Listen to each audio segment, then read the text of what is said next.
Assalamualaikum warahmatullahi wabarakatuh. Pagi ini, Khazanah kembali menyajikan kepada Anda embun-embun ilmu yang terpendam dalam luasnya Khazanah Islam. Pemirsa Khazanah, warga Jember, Jawa Timur dihebohkan dengan ditemukannya jasad yang telah meninggal 10 tahun tapi tetap utuh terbungkus kain kafan. Peristiwa ini terjadi saat terjadi banjir yang melanda desa Sukorejo, Bangsal Sari, Jember pekan lalu. Tentu saja peristiwa ini menghebohkan banyak orang karena di zaman modern ini ilmu kedokteran telah semakin berkembang dan ilmu pengetahuan telah mampu mendeteksi proses-proses pembusukan mayat di dalam kubur sejak ruh meninggalkan tubuh hingga tubuh berubah menjadi gas, cairan, dan amonia. Ilmu pengetahuan modern juga telah mampu mendeteksi mikroba-mikroba yang hidup di dalam usus manusia, enzim-enzim yang terlepas dari sel-sel setelah tubuh meninggal, dan larva-larva tanah yang akan berkembang biak dengan sangat cepat. Semuanya bekerja sama menghancurkan tubuh sampai tak tersisa. Makanya tidak bisa dibayangkan bagaimana rupa orang saat berada di liang lahat. Secantik apapun dan setampan apapun sewaktu di dunia, semua akan hancur membusuk di tanah. Oleh karena itu, fenomena jasad utuh meski telah meninggal 10 tahun tentu bertentangan dengan ilmu pengetahuan modern. Akan tetapi dalam agama, fenomena semacam ini memang nyata, bukan mustahil.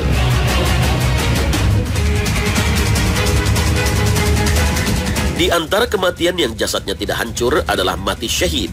Meski telah terkubur berpuluh-puluh tahun lamanya, bahkan ada yang ribuan tahun, tubuh orang-orang yang mati syahid masih tetap utuh dan kebal terhadap bakteri-bakteri pembusuk. Seakan-akan mereka masih hidup berada di tengah-tengah kita. Benarlah apa yang disampaikan oleh Allah Ta'ala. Janganlah kamu mengira orang-orang yang gugur di jalan Allah itu mati. Bahkan mereka itu hidup di sisi Rabb-nya dengan mendapat rezeki. Al-Quran Surah Ali Imran ayat 169. Sejarah telah menjadi saksi akan keutuhan jasad mereka dan tetap akan bertutur kepada manusia mengenai kondisi mereka. Inilah contoh jasad yang tetap utuh walaupun telah dikubur berpuluh tahun lamanya. Peristiwa jasad utuh juga terjadi pada zaman Rasulullah SAW. Jabir bin Abdullah menuturkan, menjelang perang Uhud ayahku memanggilku pada malam hari. Ia berkata, aku merasa akan menjadi orang pertama yang gugur di antara sahabat Rasulullah. Sungguh aku tidak meninggalkan seorang pun yang lebih aku sayangi dibanding kamu di samping diri Rasulullah. Sesungguhnya aku memiliki hutang, maka lunasilah dan bersikaplah yang baik kepada saudara-saudara perempuanmu. Keesokan harinya ia pun menjadi orang yang pertama gugur. Ia dimakamkan bersama yang lain dalam satu kubur. Tetapi hatiku merasa kurang nyaman membiarkan ayahku berbagi kubur dengan orang lain. Karenanya selang 6 bulan kemudian aku membongkar makamnya dan mengeluarkannya. Ajaib, jasadnya masih utuh seperti ketika aku menguburkannya. Hadis riwayat Bukhari. Jasad para syuhada yang masih utuh pernah dituturkan Dr. Torik Suwaidan. Ia mendapat kabar langsung dari ulama yang mendapat undangan untuk ikut dalam prosesi pemindahan jasad para syuhada Uhud karena banjir yang melanda Madinah. Ternyata jasad-jasad para sahabat Nabi itu masih utuh, namun banyak yang tak lagi dikenali. Tapi jasad paman Nabi, Hamzah bin Abdul Muttalib yang dadanya dibelah oleh kaum musyrik masih dikenali. Badannya besar, hidungnya terpotong, perutnya terbelah, tangannya berada di atas perutnya. Ketika jenazah ini digerakkan dan tangannya diangkat, darahnya masih mengalir sehingga tercium bau harum seperti misk. Inilah bukti bahwa orang-orang yang mati syahid yang gugur dalam jihad di jalan Allah, jasadnya tak termakan oleh tanah. Bahkan darahnya masih mengalir, padahal para sahabat ini sudah gugur sejak 1400 tahun. Lalu bagaimana bisa terjadi? Dr. Abdul Hamid Al-Qudah, Ketua Pelaksana Federasi Dokter Muslim Dunia, mencoba membuktikan lewat penelitiannya. Hasil risetnya kemudian diuraikan dalam buku Jasad Syuhada Tak Membusuk. Dalam risetnya ini ia menyimpulkan semua itu karena Allah yang memerintahkan mikroba tidak memakan tubuh para syuhada. Allah yang menciptakan mikroba dan tugas mikroba menguraikan makhluk hidup yang telah mati. Maka dia pula yang bisa mengubah sunnatullah itu pada sesuatu yang dikehendakinya. Jadi mikroba adalah makhluk yang sangat patuh kepada penciptanya. Jika jasad para syuhada tidak dimakan tanah, lalu apakah fenomena ditemukannya jasad-jasad utuh meski telah meninggal bertahun-tahun itu juga mati syahid, padahal mereka meninggal biasa? Tentu saja semua itu adalah kehendak Allah Subhanahu wa Ta'ala yang memuliakan dan meninggikan derajat hambanya. Wallahu a'lam.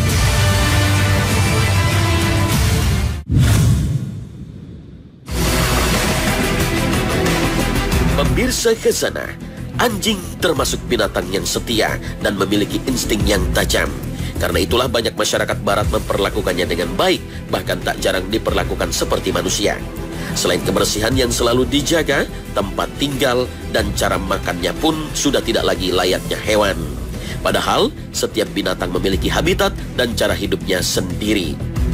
Akan tetapi kebanyakan kaum muslim di tanah air yang mayoritas bermazhab Syafi'i justru menghindarinya. Bahkan tak sedikit yang merasa jijik karena meyakini seluruh tubuhnya najis, bahkan termasuk najis berat atau najis mughalazah. Memang dalam mazhab Syafi'i yang dianut oleh masyarakat muslim Indonesia, air liur anjing itu najis berdasarkan sabda Nabi SAW. Jika anjing minum di salah satu bejana di antara kalian, maka cucilah bejana tersebut sebanyak 7 kali. Hadis riwayat Bukhari dan Muslim. Dalam riwayat lain disebutkan, yang pertama dengan tanah atau debu. Hadis riwayat Muslim. Tak hanya air liurnya saja, bahkan seluruh tubuh anjing juga najis. Maka jika menyentuh bulunya yang basah, seseorang harus mencucinya 7 kali, salah satunya dengan tanah. Akan tetapi jika kita berada di negeri muslim lain seperti Turki, tak perlu heran jika kita melihat banyak orang, bahkan para wanitanya, yang berjilbab biasa bersentuhan dengan anjing. Karena penduduk Turki memang menganut mazhab Hanafi yang tidak memandang seluruh tubuh anjing itu najis kecuali air liurnya saja. Bahkan kita juga tidak perlu heran jika berada di negeri muslim lain seperti Maroko. Orang muslim juga biasa berinteraksi dengan anjing. Karena masyarakat muslim Maroko menganut mazhab Maliki yang memandang seluruh bagian anjing tidaklah najis kecuali air liurnya saja. Bagi kita masyarakat Indonesia, tidaklah mudah untuk mengubah keyakinan kita sejak kecil yang sudah terbiasa menganut mazhab Syafi'i. Mazhab Syafi'i memang sangat teliti dan hati-hati dalam menentukan hukum. Maka fakta bahwa sebagian besar masyarakat muslim di tanah air lebih memilih menghindari anjing juga bukanlah tindakan yang salah, karena memang bertujuan agar terhindar dari najis. Air liur anjing mengandung patogen bagi manusia dan ia tidak dapat dimatikan kecuali dengan tanah. Eksperimen dan beberapa hipotesa menjelaskan bahwa tanah merupakan unsur yang efektif dalam membunuh kuman. Hal ini berdasarkan bahwa molekul-molekul yang terkandung di dalam tanah menyatu dengan kuman-kuman tersebut sehingga mempermudah dalam proses sterilisasi kuman secara keseluruhan. Tanah juga mengandung materi-materi yang dapat mensterilkan bibit-bibit kuman tersebut. Fakta-fakta ilmiah tersebut membuktikan kebenaran ucapan Rasulullah 14 tahun silam. Subhanallah. Inilah salah satu hikmah mengapa Nabi memerintahkan kita agar menghilangkan najis anjing tidak cukup hanya dengan membasuh bagian yang terkena air liur anjing dengan air saja, tapi salah satunya harus menggunakan tanah. Namun begitu, sekalipun anjing itu najis, bukan berarti kita kemudian merasa jijik, apalagi membencinya. Karena anjing itu adalah makhluk Allah Subhanahu wa Ta'ala yang tentu saja ada hikmah di balik penciptaannya. Allah Subhanahu wa Ta'ala berfirman, "Dan tiadalah binatang-binatang yang ada di bumi dan burung-burung yang terbang dengan kedua sayapnya, melainkan umat juga seperti kamu. Tiadalah kami alpakan sesuatu pun dalam Alkitab, kemudian kepada Tuhanlah mereka dihimpunkan." Al-Quran Surah Al-An'am ayat 38. Stigma najis yang melekat pada anjing inilah yang banyak membuat masyarakat muslim Indonesia kurang bersahabat dengan binatang anjing. Larangan berinteraksi dengan anjing yang kita dengar sejak kecil memang susah untuk dihilangkan. Memori itu tertanam dengan kuat, sehingga mendekati anjing pun ada sebagian kita yang takut. Bahkan rasa takut itu terkadang berubah menjadi jijik dan benci. Tak jarang kita mendapati hewan yang satu ini diabaikan banyak orang sehingga tak terawat, banyak luka. Berbagai ucapan yang sering terdengar adalah ketidakpedulian hanya karena anjing adalah makhluk yang dianggap najis. Karena najis ini pula, malaikat tidak mau memasuki rumah orang yang ada anjingnya. Seperti halnya yang terjadi pada malaikat Jibril yang enggan memasuki rumah Rasulullah Shallallahu Alaihi Wasallam karena ada anjing yang tengah berada di rumah Nabi. Jibril berkata, "Aku terhalang oleh anjing dalam rumah Anda. Aku tidak masuk ke dalam rumah yang di situ ada anjing dan gambar-gambar." Hadis riwayat Muslim. Namun begitu bukan berarti seluruh malaikat tidak mau memasuki rumah orang yang ada anjingnya. Karena tetap saja malaikat maut mendatangi orang yang berada di dalam rumah sekalipun ada anjingnya untuk mencabut nyawanya. Inilah diantaranya yang membuat Nabi SAW melarang seorang muslim untuk memelihara anjing di rumahnya tanpa alasan yang dibenarkan syariat agama.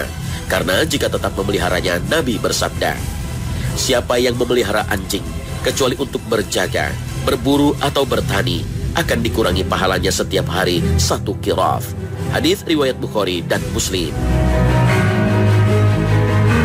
Menghindari anjing memang menjadi langkah untuk menghindari najis, tapi bukan berarti menjadi alasan untuk mengabaikannya, apalagi menyakiti atau bahkan membunuhnya. Padahal Allah Subhanahu wa Ta'ala telah menjanjikan surga bagi mereka yang peduli mau menolong binatang ini kala menghadapi kesulitan. Rasulullah SAW bersabda, "Sesungguhnya ada seorang pria yang melihat seekor anjing yang memakan debu karena merasa haus. Maka pria itu pun melepas sepatunya, lalu digunakannya untuk mengambil air. Dan kemudian ia memberi minum anjing itu sehingga anjing itu pun segar, pulih kembali. Maka Allah berterima kasih kepada pria itu serta memasukkannya ke dalam surga." Hadis riwayat Bukhari. Bahkan dalam sebuah riwayat, seorang pendosa sekalipun jika peduli dengan anjing yang tengah kesulitan akan mendapatkan ganjaran yang sangat besar. Dosa-dosanya bisa saja diampuni Allah Subhanahu wa Ta'ala karena perbuatannya menolong anjing itu. Nabi Muhammad SAW bersabda, "Sesungguhnya seorang wanita durhaka, pelacur, melihat seekor anjing di hari yang sangat panas sedang berkeliling di sekitar sumur. Anjing itu menjulurkan lidahnya karena merasa sangat haus. Maka wanita itu pun melepas sepatunya dan memberi minum pada anjing itu dengan sepatunya. Maka diampunilah dia sebab perbuatannya terhadap anjing itu." Hadis riwayat Bukhari dan Muslim.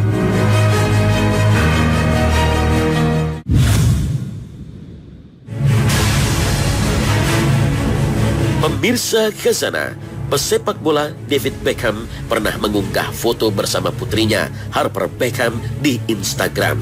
Dalam fotonya terlihat David sedang mencium bibir putrinya yang berusia 5 tahun. Sebagai reaksi dari perilaku tersebut, tidak sedikit pengikut akunnya yang mengkritik. Dalam masyarakat Indonesia pun sebenarnya mencium bibir anak juga dinilai kurang lumrah. Lalu bagaimana dengan syariat agama? Terlepas dari pro dan kontra soal mencium bibir anak, dalam agama, mencium anak secara umum dianggap sebagai wujud kasih sayang kepada anak dan sangat dianjurkan. Ada sejumlah hadis yang bisa dianggap sebagai anjuran untuk mencium anak kecil. Salah satunya adalah yang dituturkan oleh Aisyah radhiyallahu anha, bahwasanya ada sekelompok orang Badui datang menghadap Nabi SAW lalu berkata, "Apakah Anda sekalian biasa mencium anak-anak kalian yang masih kecil?" Para sahabat menjawab, "Ya." Orang-orang Badui itu berkata lagi, "Kalau kami demi Allah tidak biasa mencium." Menyaksikan itu Rasulullah SAW bersabda, "Aku tidak akan mampu berbuat apa-apa jika Allah mencabut kasih sayang dari dalam diri kalian." Hadis riwayat Muslim. Abu Hurairah radhiyallahu anhu juga pernah bertutur bahwa Rasulullah SAW pernah mencium Hasan bin Ali di dekat Aqra bin Habis yang sedang duduk. Lalu Aqra berkata, "Saya memiliki 10 anak dan tidak satupun dari mereka yang pernah saya cium." Rasulullah SAW memandangi Aqra lalu bersabda, "Barang siapa tidak menyayangi, tidak akan disayangi." Hadis riwayat Bukhari dan Muslim. Dengan begitu, mencium anak kecil hukumnya sunnah asal dilandasi kasih sayang, termasuk bila ciuman itu dilakukan oleh suami dengan niat untuk menyenangkan hati ibunya. Ciuman seperti itu pasti dibalas dengan pahala. Jadi pada dasarnya hukum mencium anak kecil pada wajah, kepala, atau anggota tubuh yang lain asal tidak menyalahi adat kebiasaan adalah dianjurkan. Lalu, bagian mana yang boleh dicium? Bagaimana jika yang dicium bibir anak? Ibnu Battal mengatakan, boleh mencium anak kecil pada anggota tubuh manapun. Demikian juga dengan anak yang sudah besar menurut mayoritas ulama, dengan syarat bukan pada bagian tubuh yang termasuk aurat. Jadi mencium bibir anak kecil yang belum memasuki usia tamyiz atau anak yang mampu membedakan, hukum asalnya adalah boleh, karena pada umumnya dilakukan atas dasar kasih sayang. Bahkan seperti dinyatakan oleh Muawiyah bin Abu Sufyan, Nabi sendiri pernah melakukannya terhadap cucu beliau tercinta, yaitu Hasan bin Ali radhiyallahu anhu. Muawiyah mengatakan, saya pernah melihat Rasulullah SAW mencium lidah atau bibirnya, yakni Hasan bin Ali radhiyallahu anhu, dan bahwasanya tidak akan disiksa lidah atau dua bibir yang pernah dicium oleh Rasulullah SAW. Hadis riwayat Ahmad. Dalam Sirah Halabiyah, sebuah kitab biografi, Nabi juga memberi makan Ali selama beberapa hari dengan ludah beliau yang penuh berkah dengan cara mengulumkan lidahnya. Fatimah binti Asad radhiyallahu anha, ibunda Ali, menceritakan, ketika saya melahirkannya, beliau memberinya nama Ali, meludahi mulutnya, lalu membiarkan lidahnya ditelan oleh Ali hingga tidur. Keesokan harinya kami mencarikan penyusu, namun tidak mau menyusu kepada siapapun. Maka kami memanggil Muhammad SAW yang segera datang dan mengulumkan lidahnya kepada Ali hingga tertidur. Demikianlah hal ini terus berlangsung selama waktu yang dikehendaki oleh Allah. Hanya saja, kebolehan itu akan hilang bila sang anak sudah mencapai usia mampu menikmati ciuman, atau sebaliknya bisa dinikmati oleh yang mencium. Artinya, ciuman itu terlarang bila sudah membangkitkan nafsu birahi. Imam Nawawi mengatakan, adapun mencium pipi anak laki-laki dan anak perempuan atau anggota tubuh mereka yang lain dengan lambaran cinta dan kasih sayang, maka hukumnya adalah sunnah. Demikian pula mencium anak teman atau anak orang lain, asal tidak menimbulkan syahwat. Berbeda bila ciuman itu menimbulkan syahwat, maka hukumnya adalah haram. Tidak ada satu orang pun yang menyangkalnya, baik ciuman itu berasal dari sang ayah maupun orang lain. Bahkan memandangi saja bila mengundang syahwat, maka haram hukumnya. Beralih ke masalah lain, manusia memiliki kewajiban beribadah kepada Allah Subhanahu wa Ta'ala jika telah dewasa dan akalnya sempurna. Lalu bagaimana jika seseorang sudah memasuki usia tua dan ingatannya mulai hilang atau pikun? Apakah masih dibebani kewajiban ibadah? Nah pemirsa, jangan kemana-mana. Khazanah akan segera kembali sesaat lagi.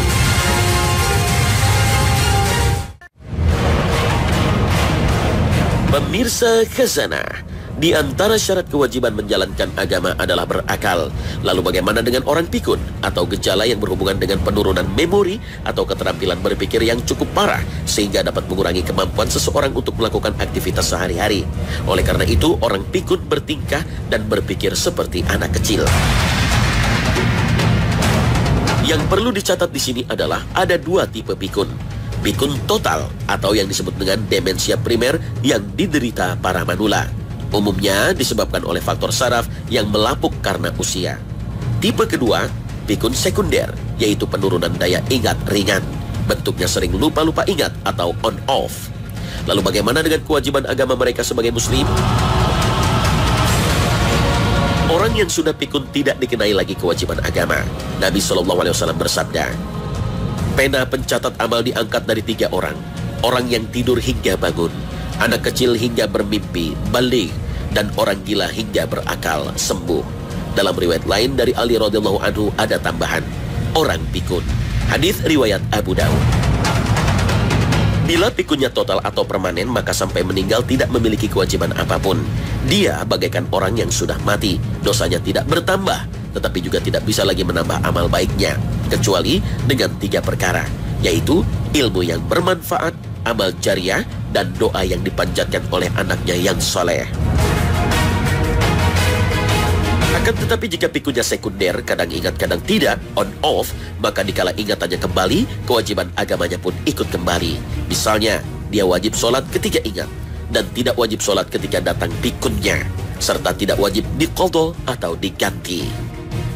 Dalam kondisi ini, keluarganya harus berperan aktif, harus memperhatikan benar-benar keadaan dia, serta membantunya dalam melaksanakan kewajiban agama ketika dia ingat. Tetapi ketika datang pikunnya, maka tidak boleh dipaksa untuk melakukan sholat. Nah pemirsa, sampai di sini akhir perjumpaan kita hari ini. Semoga Allah Subhanahu wa Ta'ala senantiasa memberikan hidayah dan taufiknya kepada kita. Amin ya Rabbal Alamin. Terima kasih atas perhatian Anda. Wassalamualaikum warahmatullahi wabarakatuh.